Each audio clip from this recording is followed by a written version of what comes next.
BBC One's weekly programme for the deaf and hard of hearing now. See here.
I mean, did you see that when they got that jacket, threw it in that person's face? Did you see that?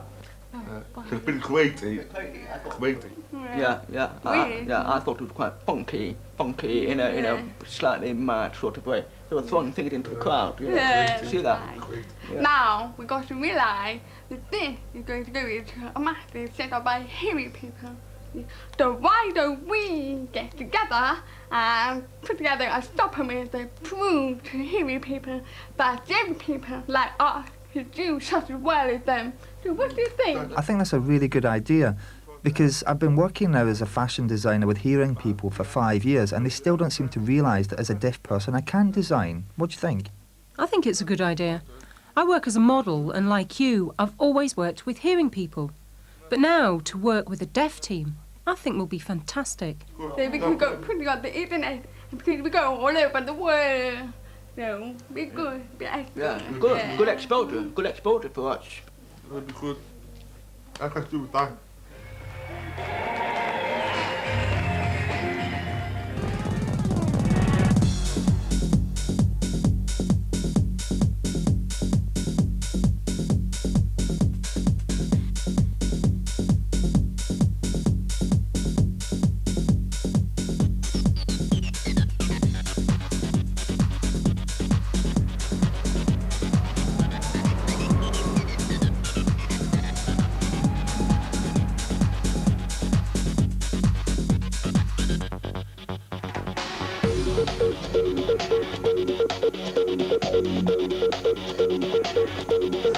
I love the jacket, but it's a bit baggy.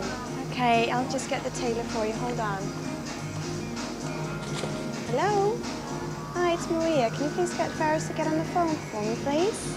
Thank you.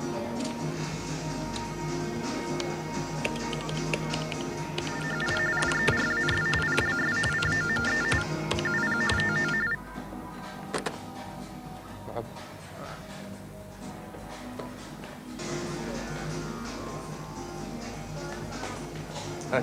Hi, this is the lady. Hello. Hi. Wat er gaat met de mara? It's a bit big. Nee, Baggy. Barry. Yeah. Okay.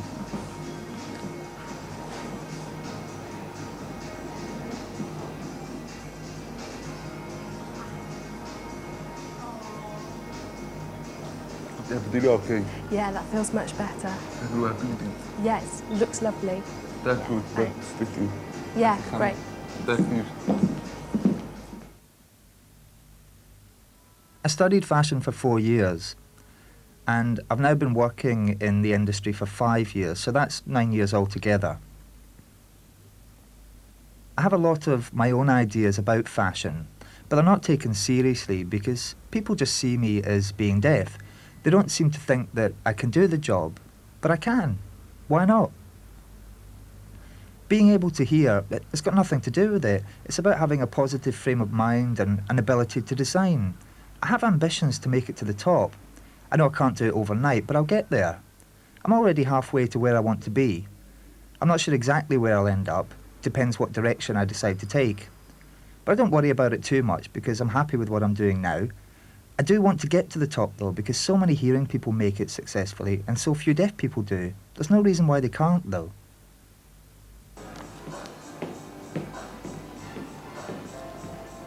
Hi, Ferris. How's Mrs. Rossfield's alterations? Yeah, I have 5, but I have 3 body. Yes. But with big body, they have to do. Okay, right. So we can post it tomorrow morning then, yes? Big body tomorrow. No problems? No problem. Okay, good. Thank you. Thank you. Bye.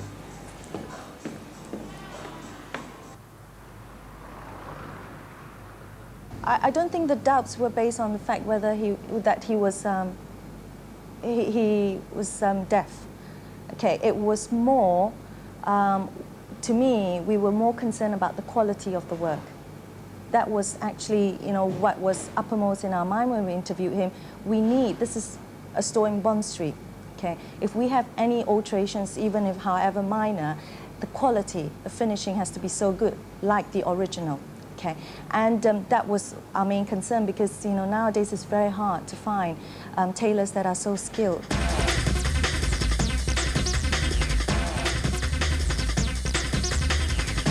Well, I've never seen any incidents of the fashion industry discriminate against people with disabilities. I think it's the kind of industry where, you know, especially if you've got a hearing problem, it shouldn't really have any effect on your ability to design. You know, design is all about knowing what's going on in the style part of the world. So that's, you know, seeing what young people are wearing, getting into their heads and knowing what they're going to want to wear in a year, 18 months.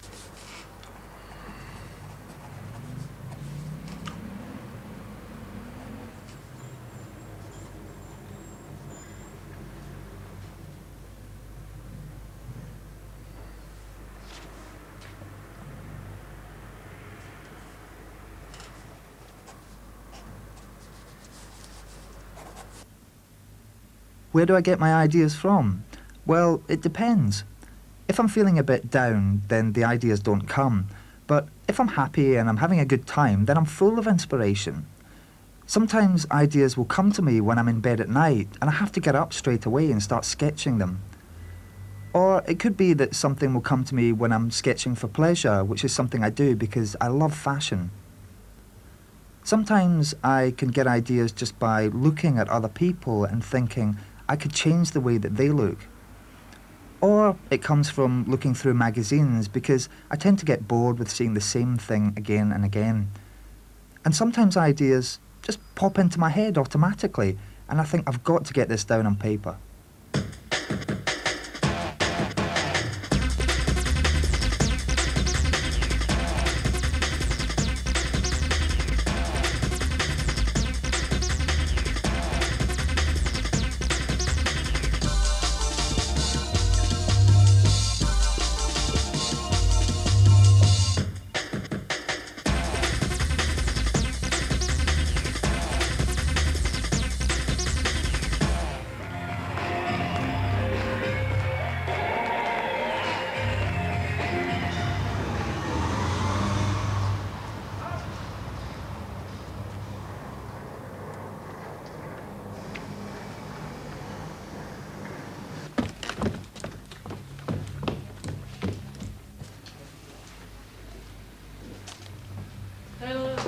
Oh, hi, Petra. How are you? Have a nice holiday? Good, happy, Nice summer? happy. Well, it's all over now. We've got to go back to work. You ready? Right, I've got a booking for you here. I've got all the details written down. So if you'd like to read it and then tell me if you understand, it's a sportswear gym shoot. Okay? Have a quick read. Okay, you got that? Yeah, I met Petra at a modelling competition in the Albert Hall. I was asked to produce the middle section of this show, which was the swimwear section, because they wanted it to be very choreographed and dancey and happy. So, but they did warn me that there would be a deaf girl in the show, so I had to find out who she was and speak to her face so that she could hear me. And I got the music going and taught them all the routine, and when they got it, I said, right, everybody, let's try for this now. Oh, by the way, one of you girls is deaf. Could you tell me which girl it is? I'm dreadfully sorry. And Petra tapped me on the shoulder and said, it's me, but it's all right. I've got it all. And she was brilliant. And she won the competition, and I won her and she won me.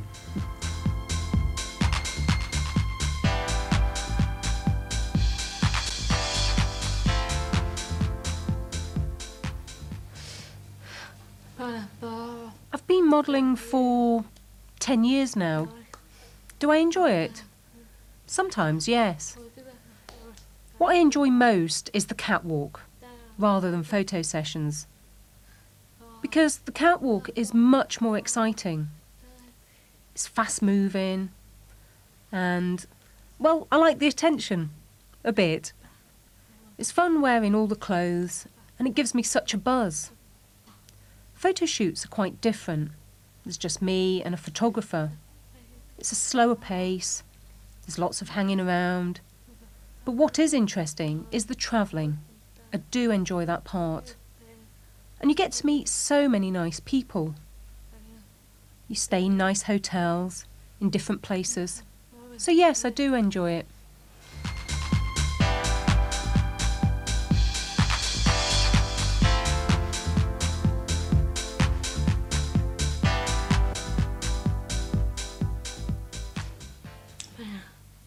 I feel one advantage I have over other models on the catwalk is that because I'm deaf, I see things in a more visual way. Deaf people do. What I do is I draw a plan of the show, whereas some hearing models write down their directions, and they seem to think that the music is the most important thing, whereas I look at the show as a whole and how the clothes are seen by the audience. And there are times when some of the other models come to me to ask what we're doing next, and I find myself explaining the routine. That happens now and again, and it makes me feel like I'm the producer at times.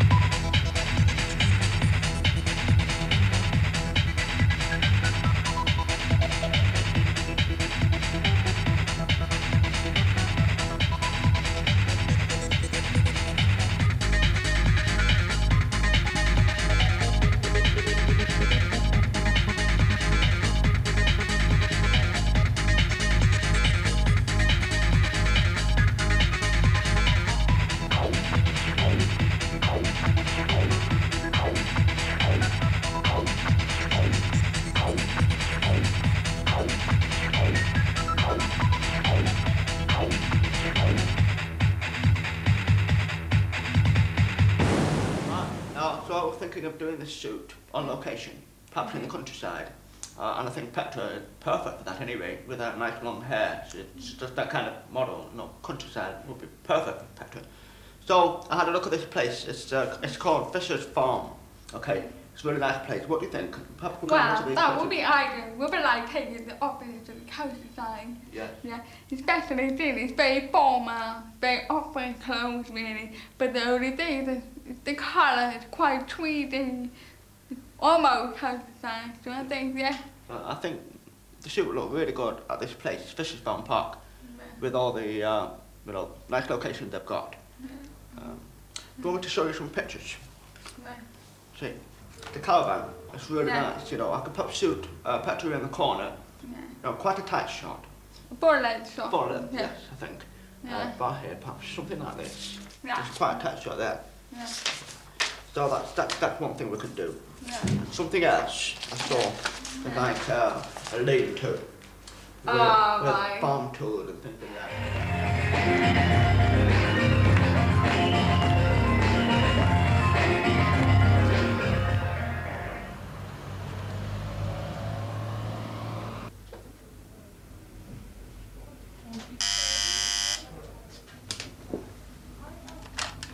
Hi, Sean. Yep, come up.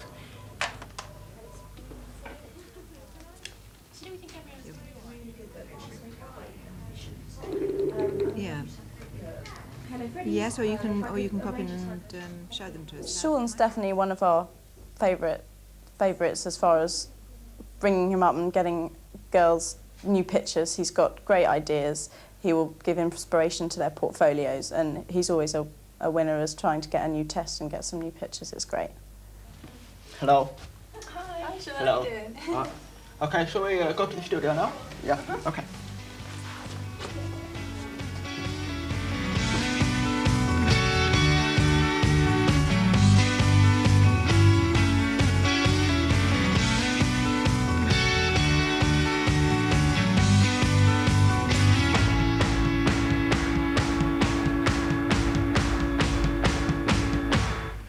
Can't take it. Yes, too much time's been wasted. So come and get my plate full. I am fighting fit and able. And now I can't take it. When it's life's a waste, it hurts me. So just settle down and let me. Oh, I've tasted life and I'm ready.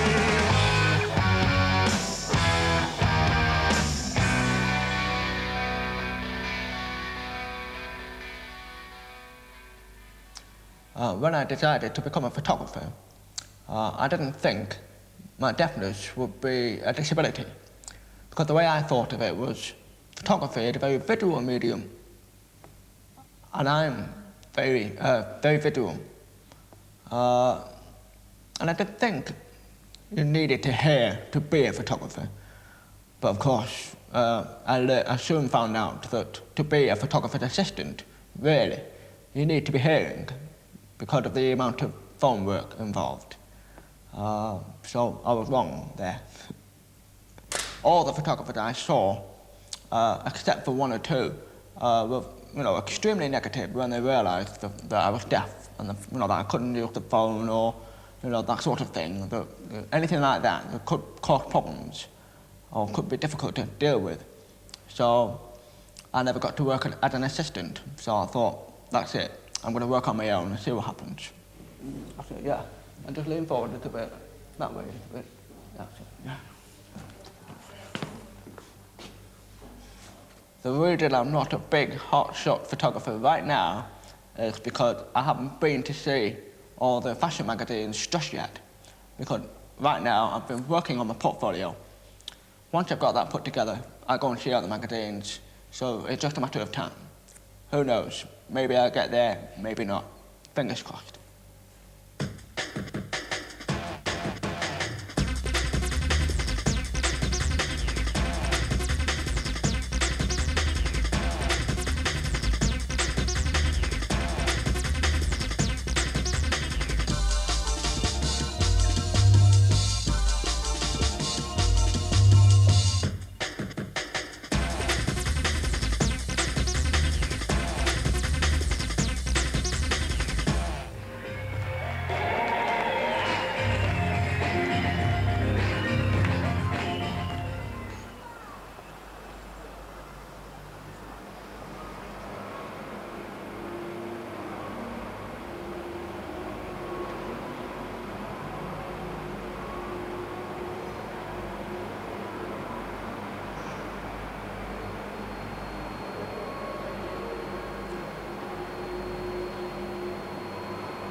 What really turned me on about fashion is the whole glamour, the whole glitz of it all, the whole real vibe. That's what keeps me going.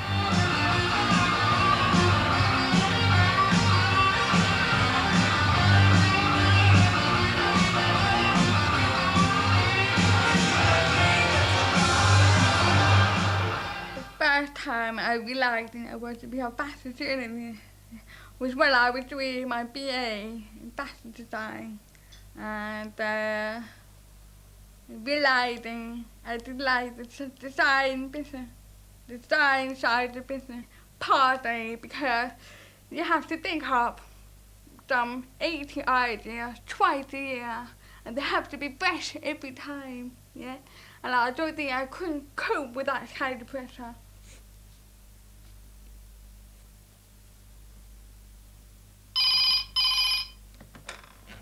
Hello. Oh, hi. Yeah, no, I was just working on it right now. I first met Melissa when I was teaching at St Martin's. I set up the MA course in journalism there, and we used to have a lot of applicants, so what I would get them to do would be to write a 1,500-word piece for me so that I could assess, how good they were, what their style of writing was like. Anyway, so I read all these pieces, and there was one outstanding one, and put her at the top of the shortlist, and it was Melissa. It was only once I'd read the piece that I then looked at her form and realised that she was profoundly deaf. I then asked her to come for an interview, and she came in for an interview, and we did a one-to-one interview. And she lip-read extremely well, and I said to her at the time, I said, how do you think you're going to be a journalist as you're profoundly deaf? And she said, how am I going to be anything? And I admired her enormously for that.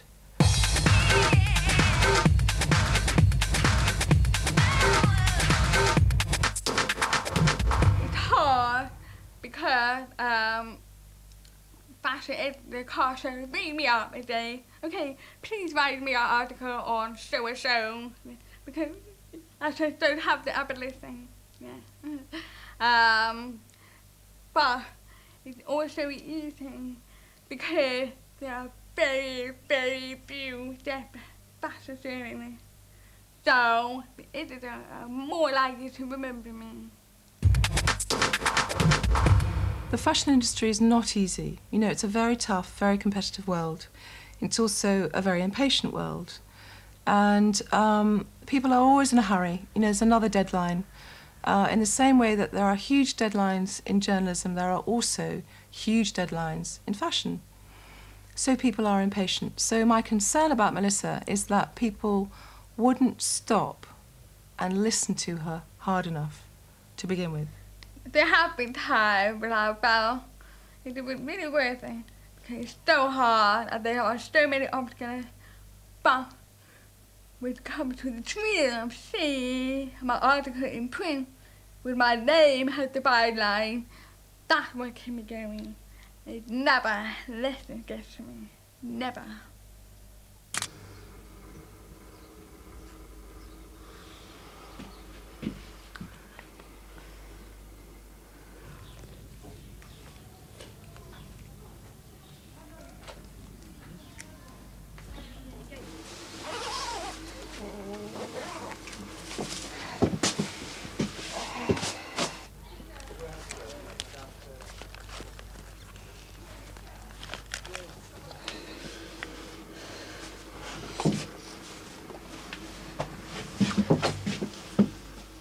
Now, are you sure you're comfortable? Good. Yeah, I'm happy with that. This is gorgeous. Really comfortable and classic and warm. Let's go.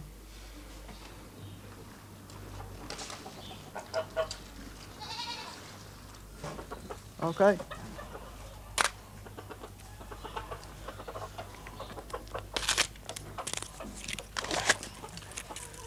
Nej, vad blöpa. Ja, I think that's fine. Okay. Wat heb je teeth? Welke teeth? Just move this way, Petra. Move this way a little bit, please. A bit. You move that way a bit. Right, open a little bit. That's better. That's it. Yeah. That little bit. Right, ready?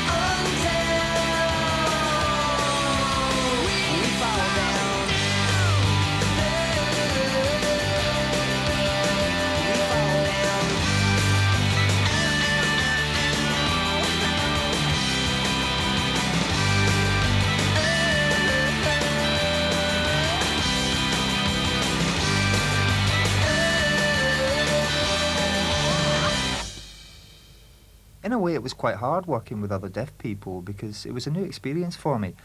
I've always worked with hearing people, and on this occasion things were a bit different. We all had to be quite patient with each other, but it worked out well in the end. I'm totally worn out, and I'm glad it's finished, but it has proved that we can do it, and the pictures speak for themselves. I know that lots of people think that modelling is a glamorous profession, but as you've seen today, it's hard work, not glamorous. It was freezing out there today. It's December, the middle of winter, and I spent all day out there in the cold. So now you know, it's not that glamorous. Sean has done a really good experimental trick. And there, of course, as usual, he come up with a good, perfect, nothing out of order, nothing accused. And I hope I can come up with the article smash their something.